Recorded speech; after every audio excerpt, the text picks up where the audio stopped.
சின்ன திரையில பிரபலமான நடிகைகள்ல ஒருத்தர் தான் ரவீனா.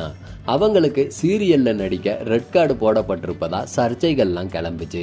இது ஒரு பக்கம் இருக்க, ரவீனா பாத்தீங்கன்னா கடற்கரையில ஈரமான உடையில ஹாட்டா போஸ் கொடுத்திருக்க போட்டோஸ்களை பாத்தீங்கன்னா அவங்களோட இன்ஸ்டா தளத்துல பதிவிட்டு இருக்காங்க.